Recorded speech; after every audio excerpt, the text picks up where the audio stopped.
أعوذ بالله من الشيطان الرجيم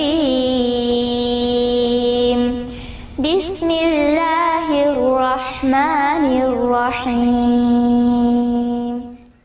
فصل نمبر 5، اس میں غیر متمکن کے اقسام۔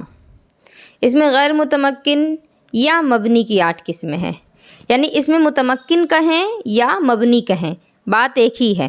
اس کی 8 قسمیں ہیں۔ کون کون سی؟ مضمرات یعنی کہ ضمیر، جیسے ہوا، ہما، ہم، ہیا، ہما، ہن ضمیر ہو گئی۔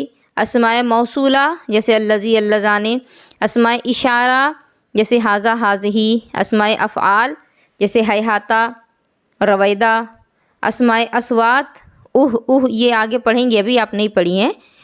اصوات کے معنی ہوتا آواز۔ اسماء ظروف جیسے فی، من، الی۔ اسماء کنایات، مرکب بنائی۔ یہ ٹوٹل 8 ہیں۔ اب مضمرات کیا ہیں؟ مضمرات کی 5 قسمیں ہیں، یعنی ضمیر جو ہے وہ 5 قسموں پر ہے۔ مطلب کہنے کا ہے یہ جو آپ کو یہ نام بتائے گئے 8، ان کو اس میں غیر متمکن کہا جاتا ہے، یا تو پھر آپ مبنی بھی کہہ سکتی ہیں۔ اور مبنی کیا ہوتا ہے کہ جو کبھی بھی نہیں بدلتا، جو جیسا ہے ویسا ہی رہے گا۔ تو ضمیر کی 5 قسمیں بتائی گئی ہیں۔ ضمیر مرفوع متصل، ضمیر مرفوع منفصل، منصوب متصل، منصوب منفصل اور مجرور متصل، یہ 5 ضمیریں ہیں۔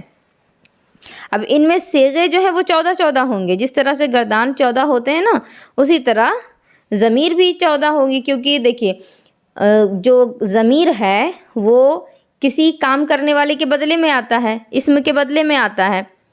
تو جب گردان آپ کا 14 ہوتا ہے تو ضمیر بھی 14 ہی رہے گا۔ ضمیر مرفوع متصل یعنی فاعل کی وہ ضمیر جو فعل سے ملی ہو 14 ہیں۔ جیسے ضربتو، یہاں ضربتو میں نے مارا، تو یہ میں نے مارا فاعل کی ضمیر بتا رہا ہے اور فعل کے ساتھ ملا ہوا ہے، یعنی فعل اور فاعل ساتھ میں ہیں، اسی لیے اس کو ضمیر مرفوع متصل کہیں گے۔ ضربتو، ضربنا، ضربتو ہو گیا واحد متکلم کا صیغہ، ضربنا ہو گیا جمع متکلم کا صیغہ۔ پھر ضربتا، ضربتما، ضربتم، ضربتی، ضربتما، ضربتنا، ضربا، ضربا، ضربو، ضربت، ضربتا، ضربنا۔ دیکھیں آپ یہاں الٹا کر دیا گیا ہے۔ اصل میں جو گردان ہے وہ کیسے ہے؟ ضربا، ضربا، ضربو، ضربت، ضربتا، ضربنا، ضربتا، ضربتما، ضربتم، ضربتی، ضربتما، ضربتنا، ضربتو، ضربنا۔ یہ اس طرح سے گردان ہے، جس طرح فعلا، فعلا، فعلو ہے، گردان ویسے ہے، لیکن ضمیر میں آپ کو نیچے سے اوپر کی طرف لے کے گیا۔ تو پہلے متکلم کی ضمیر آتی ہے، اس کے بعد مخاطب کی ضمیر آتی ہے، اور اس کے بعد حاضر کی ضمیر آتی ہے۔ تو یہ ہے ضمیر مرفوع متصل، یعنی کہ فاعل کے ساتھ ساتھ ضمیر ملی ہوئی ہے۔ اور مرفوع میں آپ کو بتائی تھی نا کہ فاعل ہمیشہ مرفوع ہوتا ہے۔ فاعل کا آپ جہاں نام سنیں اور پوچھا جائے منصوب ہے یا مرفوع، تو آپ کو بغیر سوچے سمجھے مرفوع بتا دینا ہے۔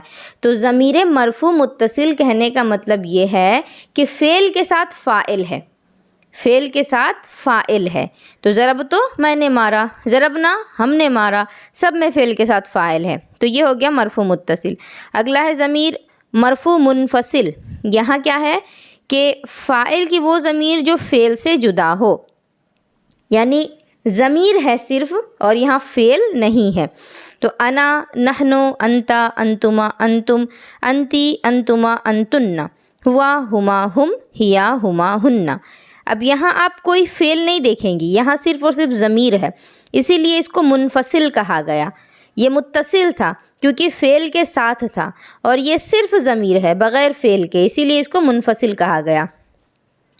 تنبیہ کیا ہے کہ ضمیر مرفوع علاوہ فاعل کے دوسرے مرفوعات کے لیے بھی آتی ہے، یعنی ضمیر مرفوع جو ہے یہ فاعل کے علاوہ اور بھی مرفوعات کی اور بھی قسمیں ہیں، وہ بھی آگے آپ پڑھیں گی، ان میں بھی آتی ہے۔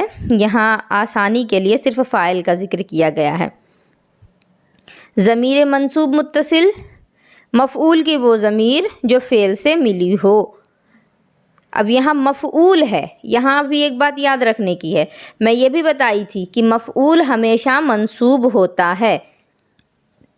منصوب ہوتا ہے اس کا یہ مطلب نہیں ہے کہ زبر ہی ہوگا، بلکہ نصب کے لیے آپ نے فیض الادب کے شروع کے سبق میں جو پڑھا تھا کہ رفع کہتے ہیں ضمہ فتحہ الف کو، اور نصب کہتے ہیں فتحہ کسرہ یا کو، اس طرح سے جو چیزیں پڑھی تھی نا، تو ان سب کے لیے استعمال ہوگا۔ ضمیر منصوب متصل کا کیا معنی ہے کہ مفعول کے ساتھ یہاں ضمیر لگی ہوئی ہے، تو مفعول کے ساتھ ضمیر لگی ہے مطلب فعل بھی ہوگا، فعل ہوگا تبھی تو مفعول ہوگا۔ فعل کا مطلب کام ہے، اور مفعول کا مطلب ہے کہ جس کے لیے کام ہو رہا ہے، یہاں فاعل نہیں ہے، جس کے لیے کام ہو رہا ہے وہ ہے مفعول۔ تو جب کام ہوگا تبھی تو کسی کے لیے کام ثابت ہوگا۔ جب کوئی کام کرنے والا ہوگا ہی نہیں، کام ہوا ہی نہیں ہوگا، تو جس کو کام کروانا تھا اس کا کام بھی نہیں بنا۔ تو یہ ضربنی کا معنی ہوگا اس نے مجھ کو مارا۔ ضربہ ہو گیا فعل، ضربنی، ضربنی یہاں ضربہ ہو گیا فعل، اور یہ جو یا ضمیر ہے نا، یہی ضمیر منصوب متصل ہے، یعنی یہاں آپ کو فاعل کے بارے میں خبر نہیں دی جائے گی بلکہ مفعول کے بارے میں خبر دی جائے گی۔ یہاں کہنے والا کیا کہہ رہا ہے؟ اس نے مجھ کو مارا، ضربنا اس نے ہم کو مارا، ضربکا اس نے تجھ کو مارا، تو یہاں کسی اور کی بات ہو رہی ہے۔ اوپر تھا کہ میں نے مارا، ہم نے مارا، لیکن یہاں کیا ہے؟ اس نے مجھ کو مارا، ہم نے ان کو مارا، یہاں کسی اور تیسرے پرسن کی بات ہو رہی ہے، تو اسی لیے یہ مفعول کہا جائے گا۔ مفعول میں تیسرے آدمی کی بات ہوتی ہے، تو یہ بھی وہی چیز ہے۔ ضربنی ہو گیا واحد متکلم کا، ضربنا جمع متکلم کا، پھر ضربا، ضربکما، ضربکم، یہ آپ کا ایک مؤنث کے لیے، مؤنث حاضر کے لیے، ضرب مذکر حاضر کے لیے، اور ضربکی، ضربکما، ضربکنہ ہو گیا آپ کا مؤنث حاضر کے لیے، ضربہو، ضربہما، ضربہم مذکر حاضر کے لیے، ضربہا، ضربہما، ضربہنہ مؤنث حاضر کے لیے۔ ترکیب بتا دی جا رہی ہے تاکہ آپ کو سمجھنے میں آسان ہو۔ ضربہ فعل، اس میں ہوا کہ ضمیر اس کا فاعل، نون وقایا کا یا ضمیر متکلم مفعول۔ یہ جو نون ہے نا ضربنی، نون ایکسٹرا مان لیجئے۔